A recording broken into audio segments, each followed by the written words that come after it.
Hi friends, good evening. ಎಲ್ರಿಗೂ ಗೊತ್ತು ನಮ್ಮ ಅಪ್ಪಂಗೆ ಹುಷಾರಿಲ್ಲ ಅಂತ. ಸೊ ಜ್ವರ ನೋಡ್ಬೋದು ಇದೆಯಂತ ಸ್ವಾಗತ ಅಪ್ಪ, ಜ್ವರ ಇದೆಯಾ? ಆ್ಯಂಡ್ ನಮ್ಮ ಅಕ್ಕನೂ ಕೂಡ ಹಿಂದಿನ ಬ್ಲಾಗಲ್ಲಿ ಹಾಕಿದ್ಲು ಹುಷಾರಿಲ್ಲ ನಮ್ಮ ಅಪ್ಪಂಗೆ ಅಂತ. ಅಪ್ಪ ಅಂದರೆ ನಮ್ಮ ಮಾವ ಅವ್ರಿಗೆ ಕಿಡ್ನಿ ಡ್ಯಾಮೇಜ್ ಆಗಿಬಿಟ್ಟಿದೆ. ಸೊ ಹಾಗಾಗಿ ಇಲ್ಲಿ ಅಡ್ಮಿಟ್ ಮಾಡಿದ್ದೀವಿ. Kamakshi hospital opposite sigma hospital ಅಂತ ಅಲ್ಲಿ ಅಡ್ಮಿಟ್ ಮಾಡಿದ್ದೀವಿ. ಏನು ಮಾಡೋದು, ಡಾಕ್ಟರ್ ಇನ್ನೂ ಹೇಳಿಲ್ಲ. ಆ್ಯಕ್ಚುಲಿ ಇವತ್ತು ಹೇಳ್ತಾರೆ ಏನಾಗುತ್ತೆ ಎಂತು ಅಂತ. ಸೊ ನಮಗೆ ಓಡಾಡೋಕ್ಕೆ ತುಂಬ ಹಿಂಸೆ. ಆ್ಯಕ್ಚುಲಿ ಲಿಫ್ಟ್ ಇರೋದಕ್ಕೆ ಸರಿ ಹೋಯ್ತು. ಮೇಲಿರೋದು ನಾವು ನೋಡ್ಬೋದು, ನೀವಲ್ಲಿ ತೋರಿಸ್ತಾ ಇದ್ದೀನಿ ಕಾಮಾಕ್ಷಿ ಹಾಸ್ಪಿಟಲ್ಲು. ಅದರ ಅಪೋಸಿಟ್ ಇರೋದೇ ಸಿಗ್ಮಾ ಹಾಸ್ಪಿಟಲು. ಇದು ಸ್ಪೆಷಲಿ ಒಂದು ಕಿಡ್ನಿಗೆ ನೋಡೋವಂಥ ಹಾಸ್ಪಿಟಲು. ನಮ್ಮ ಮಾವನ ನಾರ್ಮಲ್ ವಾರ್ಡಿಗೆ ಶಿಫ್ಟ್ ಮಾಡಿದ್ರು. ಏನೂ ಇಲ್ಲ ಸದ್ಯಕ್ಕೆ ಪ್ರಾಬ್ಲಮ್ ಅಂತ. ನಿನ್ನೆಯಿಂದನೂ ICU ಇದ್ದರು. ಸೊ ಇವಾಗ ನಾವು ಅವರು ಏನೋ ಹೊಟ್ಟೆ ಹಸಿತೈತೆ, ಏನಾದರೂ ತಿನ್ನಕ್ಕೆ ತಂದುಕೊಡು ಅಂತ ಅಂದರು. ಅವರು ಕಾಫಿ ಕೇಳಿದ್ರು. ನಾವು ಕಾಫಿ ಟೀ ಏನು ಕುಡ್ಸೋದು ಬೇಡ ಅಂತ ಹಾಲು ತೊಗೊಳ್ಳೋಣ ಅಂತ ಹೋಗ್ತಿದ್ದೀವಿ. ಹಾಲು ಮತ್ತೆ 2 ಬಂದು ಇನ್ನೂ ನಾಳೆ ಏನು ಹೇಳ್ತಾರೆ ಅಂತ ಗೊತ್ತಿಲ್ಲ. ಕಿಡ್ನಿ ಪ್ರಾಬ್ಲಮ್ ಆಗಿದೆ ಮತ್ತು ಅವ್ರಿಗೆ ಮೊದಲಿಂದನೂ ಹಾರ್ಟ್ ಪ್ರಾಬ್ಲಮ್ ಇತ್ತು. ಸೊ ನೋಡಬೇಕು ಫ್ರೆಂಡ್ಸ್ ಏನಾಗುತ್ತೆ ಅಂತ. ಏನು ಹೇಳಬೇಕು ಗೊತ್ತಿಲ್ಲ. ನಿನ್ನೆಯಿಂದ ಬ್ಲಾಗ್ ಸ್ಟಾರ್ಟ್ ಮಾಡಿಲ್ಲ. ಇವಾಗ ಸ್ವಲ್ಪ ಮನಸ್ಸಿಗೆ ಹಗುರ ಅಂತ ಅನ್ನಿಸ್ತು. ಸ್ವಲ್ಪ ಹೋಪ್ ಕೊಟ್ಟರು. ಹೋಪ್ ಅನ್ನೋದಕ್ಕಿಂತ ಆರಾಮಾಗಿ ಕುತ್ಕೊಂಡು ಮಾತಾಡ್ತಿದ್ದಾರೆ ನಮ್ಮಪ್ಪ. ಹಾಗಾಗಿ ಅವರೇ ಹೇಳಿದ್ರು. ಸೊ ನಾರ್ಮಲ್ ವಾರ್ಡಿಗೆ ಶಿಫ್ಟ್ ಮಾಡಿದ್ರು. ಹಾಗಾಗಿ ನಾವು ವ್ಲಾಗ್ ಮಾಡೋಣ, ಅಟ್ಲೀಸ್ಟ್ ಹೇಳೋಣ. ನಮ್ಮ ಅಕ್ಕ ಆಲ್ರೆಡಿ ಹೇಳಿದ್ದಾಳೆ. ನಾನು ಸ್ವಾಗತ ಉಣ್ಕೊಂಡ್ವಿ. ಅವರಿಬ್ಬರನ್ನು ವಾಪಸ್ ಕಳಿಸಿದ್ವಿ. ಇಲ್ಲೆಲ್ಲ ಬೇಡ, ಸುಮ್ಮನೆ ಎಲ್ರಿಗೂ ಫ್ರೆಶಪ್ ಆಗೋಕ್ಕೆ, ಸ್ನಾನಕ್ಕೆ ಎಲ್ಲದಕ್ಕೂ ಪ್ರಾಬ್ಲಮ್ ಆಗುತ್ತೆ ಅಂತ. Sigma hospital.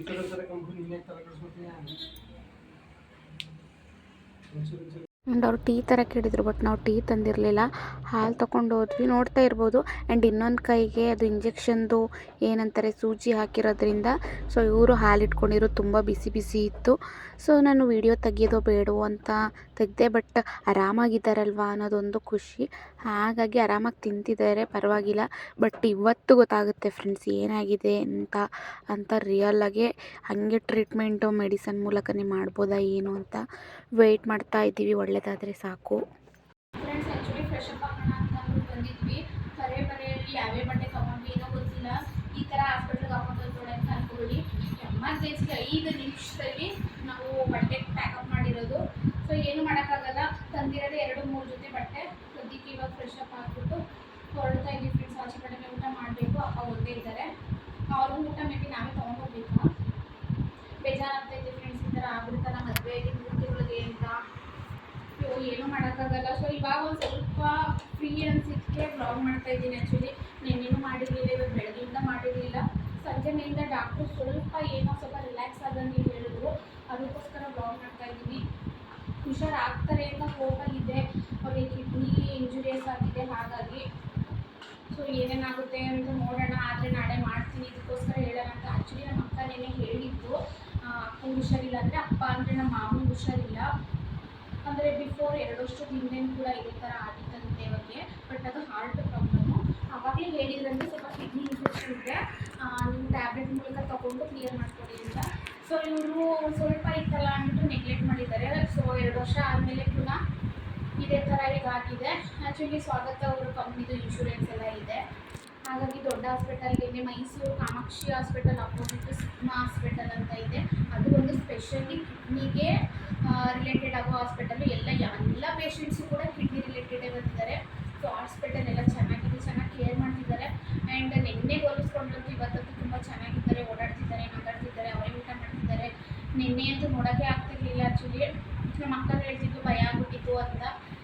ಹಂಗೆ ಚಿಕ್ಕ ಪುಟ್ಟ ಒಂದು ಶಾರ್ಟ್ಸ್ ತೊಗೊಂಡ್ವಿ, ಕಾಮಿಡಿ ಮಾಡ್ಕೊಂಡು ಮಾತಾಡ್ತಿದ್ವಿ. ಆ್ಯಂಡ್ ನಮ್ಗಲ್ಲಿ ಮಲ್ಕೊಳ್ಳೋಕ್ಕೆ ಅಂದರೆ ನಮ್ಮ ಅಪ್ಪನ ಪಕ್ಕ ಮಲ್ಕೊಳ್ಳೋಕ್ಕೆ ಒಂದು ಟೇಬಲ್ ಥರ ಕೊಟ್ಟಿದ್ದಾರೆ. ಒಳಗಡೆ ನಾನು ಮಲ್ಕೊತೀನಿ, ಅವರು ಆಚೆ ಕಡೆ ಎಲ್ಲ ಇದೆ. ಚೇರ್ಗಳಿದೆ, 3 ಚೇರ್ ಮೇಲೆ ಮಲ್ಕೋಬೋದು. ಅವ್ರು ಅಲ್ಲಿ ಮಲ್ಕೋತಾರೆ. ಬ್ಲ್ಯಾಂಕೆಟು ಬೆಡ್ಶೀಟು ಏನೂ ತಂದಿಲ್ಲ. ಅಲ್ಲಿಂದ 500 ಕಿಲೋಮೀಟ್ರ್ ಬಂದಿದ್ದೀವಿ ಫ್ರೆಂಡ್ಸ್. ಎಷ್ಟು ಗಂಟೆ ಗೊತ್ತಾ ಹೊರಟಿದ್ದು ನಾವು? ಹುಬ್ಳಿಯಿಂದ 5:15 ಹೊರಟು 1:45ಗೆ ನಾವು ರೀಚ್ ಆಗಿದ್ದೀವಿ.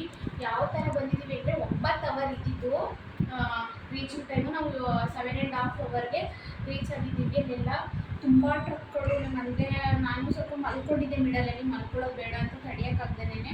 ಸೊ ಆಗತ್ತವ್ರು ಪಾಪ ಫುಲ್ಲು ಟಯರ್ಡ್ ಅಂದರೆ ಮೊದಲೇ ಟೆನ್ಷನ್ನು ನಮಗೆ ಏನಾಗುತ್ತೋ ಎಂತೋ ಅಂತ. ಆ ಗಡಿಬಿಡಿಲಿ ಕಾರ್ ತರಬೇಕು ಬೇಡವಾ ಏನು ಅಂತ ಅಂದ್ಬಿಟ್ಟು ಲಾಸ್ಟಲ್ಲಿ 1 ಗಂಟೆಗೆ ಹೊರಟಿದ್ರು. ಇರಬೇಕು, ಇರೋದು ಇಬ್ಬರು ಹೆಣ್ಣೆಂಗಸರು ಬೇಡ ಅಂತ ಅಂದ್ಬಿಟ್ಟು ನಾವು ಬಂದ್ವಿ.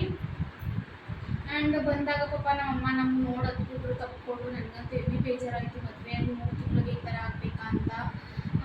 ಇನ್ನೂ ಏನೂ ಆಗಿಲ್ಲ, ಉಣ್ಕೊಂಡು ತಿನ್ಕೊಂಡಿರೋ ವಯಸ್ಸಲ್ಲಿ ಈ ಥರ ಆಗ್ಬಿಡ್ತಲ್ಲ ಅಂದ್ಬಿಟ್ಟು ಏನು ಮಾಡೋದು, ಏನು ಮಾಡೋಕ್ಕಾಗಲ್ಲ. ನಿಜವಾಗ್ಲೂ ಸೀರಿಯಸ್ಲಿ ದುಡ್ಡಿದ್ರೆ ಶ್ರೀಮಂತರಲ್ಲ, ನಿಜವಾಗ್ಲೂ ಹೆಲ್ತ್ ಇದ್ದರೆ ಅವ್ರು ಶ್ರೀಮಂತರು. ಹೆಲ್ತನ್ನು ನೀಟಾಗಿ ನೋಡ್ಕೋಬೇಕು.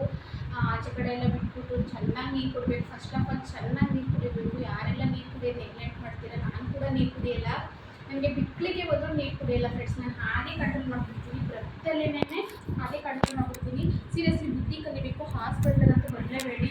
ನಿಜವಾಗ್ಲೂ ಸೀರಿಯಸ್ಲಿ ನನಗೆ 4 ಗಂಟೆಯಿಂದಲೂ ಜನ ನೋಡಿ ಟೆನ್ಷನ್ಗೆ ತಲೆನೋವು ಬಂದು ಮಾತ್ರೆ ತೊಗೊಂಡೆ ಟ್ಯಾಬ್ಲೆಟು. ಆ್ಯಂಡ್ 2 ಸಲ ಕಾಫಿ ಕುಡಿದೆ, ಹೋಗೋಣ ನನಗೆ ಆಗ್ತಿಲ್ಲ ಅಂತ. ಇವಾಗ ಸ್ವಲ್ಪ ಪರವಾಗಿಲ್ಲ, ಫ್ರೆಶ್ ಅಪ್ ಆದೆ.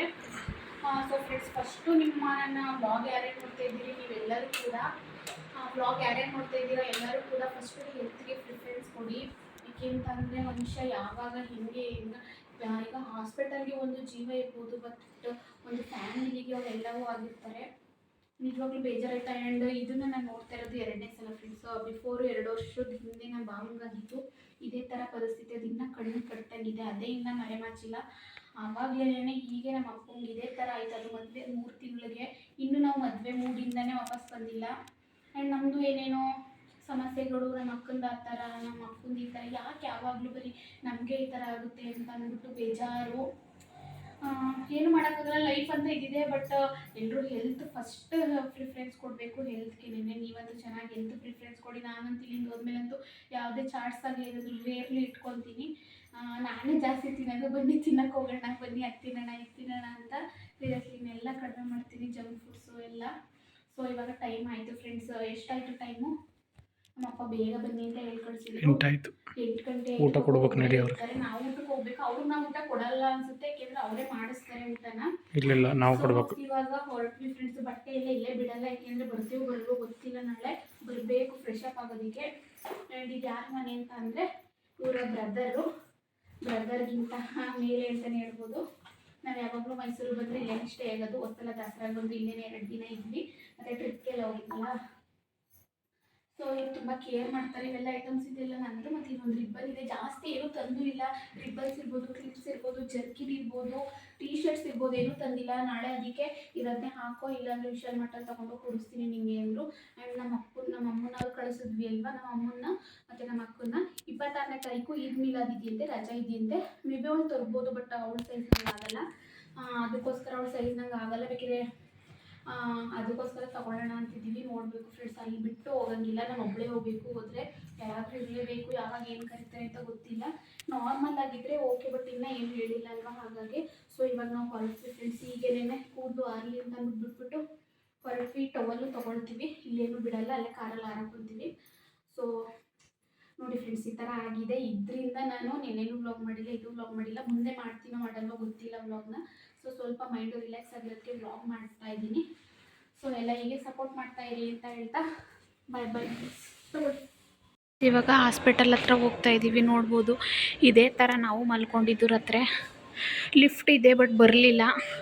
ಟೈಮ್ ಆಗಿಬಿಟ್ಟಿತ್ತು. ನಾವು ಫ್ರೆಶ್ ಅಪ್ ಆಗೋಕ್ಕೆ ಹೋಗಿದ್ವಲ್ಲ, ಹಾಗಾಗಿ ಸ್ಟೆಪ್ಸ್ ಹತ್ಕೊಂಡೇ ಬರ್ತಾ ಇದ್ದೀವಿ. ಫ್ರೆಂಡ್ಸ್, ನಾವು ಬರೋ ಅಷ್ಟರಲ್ಲಿ 9 ಗಂಟೆ ಆಗಿತ್ತು. ಸೊ ಲೇಟೇ ಆಗಿತ್ತು. ನಾವು ಫ್ರೆಶ್ ಅಪ್ ಆಗೋಕ್ಕೆ ಹೋಗಿದ್ವಲ್ಲ, ಹಾಗಾಗಿ ಊಟ ತಂದುಬಿಟ್ಟು ಅದನ್ನು ಹಾಟ್ ಬಾಕ್ಸ್ ಥರ ಇರುತ್ತಲ್ಲ, ಅದರಲ್ಲಿ ಇಟ್ಟಿದ್ರು. ಬಿಸಿ ಬಿಸಿ ಇತ್ತು. ಎಲ್ಲ ಬೇರೆ ಪೇಷಂಟ್ಸ್ದೆಲ್ಲ ಊಟ ಆಗಿತ್ತು. ಸೊ ಸ್ವಾಗತ್ ಬಂದುಬಿಟ್ಟು ಅವ್ರ ಅಪ್ಪಂಗೆ ಊಟ ಮಾಡಿಸಿದ್ರು. ಮತ್ತು ಒಂದು ಟ್ಯಾಬ್ಲೆಟ್ ಕೊಡಿಸಿ ಅಂತ ಹೇಳ್ಬಿಟ್ಟು ಹೋಗಿದ್ರು. ಬಟ್ ಅದನ್ನು ಏನಕ್ಕೆ ಕೊಡಿಸೋದು ಅಂತ ಅಂದ್ಬಿಟ್ಟು ನಾನು ಕ್ಯೂರಿಯಾಸಿಟಿ GPTಗೆ ಹಾಕ್ಬಿಟ್ಟು ನೋಡಿದೆ. ಇದು ಬಂದು BP ಮತ್ತು ಬ್ಲಡ್ ಪ್ಯೂರಿಫೈಗೆ ಕೊಡುವಂಥ ಟ್ಯಾಬ್ಲೆಟ್ಟು. ಸೊ ಅದನ್ನೆಲ್ಲ ಚೆಕ್ ಮಾಡಿದ್ವಿ. ಸ್ವಲ್ಪ ಕಾರ್ ಹತ್ರ ಹೋಗ್ಬಿಟ್ಟು ಕೂದಲೆಲ್ಲ ಬಾಚ್ಕೊಂಡು ಜರ್ಕಿನ್ ಹಾಕೊಂಡು ಬರೋಣ ಅಂತ ಹೋಗ್ತಾ ಇದ್ದೀನಿ. ಆಚೆ ಕಡೆ ನಿಂತಿದ್ದೀನಿ. ಇವಾಗ ಸ್ವಾಗತ್ ಅವ್ರು ಬಂದರು. ಸೊ ಅವ್ರ ಕಾರ್ ಹತ್ರ ಹೋಗ್ಬಿಟ್ಟು ಸ್ವಲ್ಪ ಹೇರ್ ಬಾಚ್ಕೋಬೇಕು. ಇವಾಗ ನಮ್ಮ ಅಪ್ಪಂಗೆ ಬಂದು ಸ್ವಾಗತ್ ಅವರೇನೆ ಊಟ ಮಾಡಿಸಿದ್ರು. ಆ್ಯಂಡ್ ವೀಡಿಯೋ ಮಾಡಿಕೊಂಡೆ, ಬಟ್ ವಿಡಿಯೋ ಮಾಡೋಕ್ಕೆ ಇಷ್ಟ ಇಲ್ಲ. ಬಟ್ ರಿಕವರ್ ಆಗಿದ್ದಾರೆ ಅಂತ ಏನೋ ಒಂದು ಗಟ್ಟಿ ಮನಸ್ಸು, ಏನೂ ಆಗಿಲ್ಲ, ಏನೂ ಆಗಲ್ಲ ಅನ್ನೋದೊಂದು ಹೋಪು. ಹಾಗಾಗಿ ಸ್ವಲ್ಪ ವೀಡಿಯೋ ಮಾಡಿಕೊಂಡು, ಇಷ್ಟ ಇಲ್ಲ ಬೇರೆಯವರೆಲ್ಲ ಇರ್ತಾರೆ, ಡಿಸ್ಟರ್ಬ್ ಆಗೋದು ಬೇಡ ಅಂತ. ಸೊ ಕಾರಲ್ಲಿ ಸ್ವಲ್ಪ ನಾನು ಜರ್ಕಿನು ಎಲ್ಲ ತೊಗೋಬೇಕು, ಹಾಗಾಗಿ ಬಂದ್ವಿ. ಜರ್ಕಿನ್ ಸಿಕ್ತು ಅಂಡ್ ಒಂಚೂರು ಬಾಚಣಿಗೆ ಐತೆ ಕೊಡಿ, ಸ್ವಲ್ಪ ಹಂಗೆ ಜುಟ್ಟು ಹಾಕೊಬಿಡ್ತೀನಿ, ಕೂದಲು ಡ್ರೈ ಆಗಲಿ ಅಂತ ಅಂದ್ಬಿಟ್ಟು ಹಾಗೆ ಬಿಟ್ಟಿದ್ದೆ ಫ್ರೆಂಡ್ಸ್. ಇವಾಗ ನಾನು ಹೇರ್ ಎಲ್ಲ ಕಟ್ಟಿ ಜರ್ಕಿನೆಲ್ಲ ಹಾಕೊಂಡೆ. ಆ್ಯಕ್ಚುಲಿ ನಾನು ಇವಾಗ ನಮ್ಮ ಅಪ್ಪ ಇದ್ದಾರಲ್ಲ, ಅಂದರೆ ನಮ್ಮ ಮಾವ ಇದ್ದಾರಲ್ಲ, ಅಲ್ಲೇ ನೆನ್ನೆ ನನಗೊಂದು ಕೊಟ್ಟಿದ್ದಾರೆ, ಅಂದರೆ ಟೇಬಲ್ ಥರ ಮಲ್ಕೊಳ್ಳೋದಕ್ಕೆ, ಫುಲ್ಲು ಸ್ಲೀಪಿಂಗ್ ಏನಂತಾರೆ, ಸ್ಲೀಪಿಂಗ್ ಮಂಚ ಥರನೋ ಏನೋ ಕೊಟ್ಟಿದ್ದಾರೆ. ಸೊ ನಾನು ಅಲ್ಲಿ ಮಲ್ಕೊತೀನಿ. ಸ್ವಾಗತ್ ಅವರು ಪೇಷಂಟ್ ಪಕ್ಕ ಒಬ್ಬರು ಮಾತ್ರ ಮಲ್ಕೊಳ್ಳೋ ಆಪ್ಷನ್ ಇರೋದು. ಸೊ ಸ್ವಾಗತ್ ಅವರು ಆಚೆ ಕಡೆ ಮಲ್ಕೊತಾರೆ. ಆಲ್ರೆಡಿ ಟೈಮ್ ಬಂದು 9:15 ಆಗಿದೆ. ನಮ್ಮ ಅಪ್ಪ ಊಟ ಮಾಡಿ ಟ್ಯಾಬ್ಲೆಟ್ ತೊಗೊಂಡು ಮಲ್ಕೊಂಡ್ರು. ಆ್ಯಂಡ್ ಬೆಳಗ್ಗೆ ಗೊತ್ತಾಗುತ್ತೆ ಏನು ಎಂತು ಅಂತ. ನೋಡೋಣ ಫ್ರೆಂಡ್ಸ್ ಏನಾಗುತ್ತೆ ಅಂತ. ಬಟ್ ತುಂಬ ಬೇಜಾರಂತೂ ಇದೆ, ಏನಾಗುತ್ತೋ ಎಂತಾಗುತ್ತೋ, ಯಾಕೆ ಹಿಂಗೆ ನಮಗೆ ಆಗ್ತಿದೆ ಅಂತ.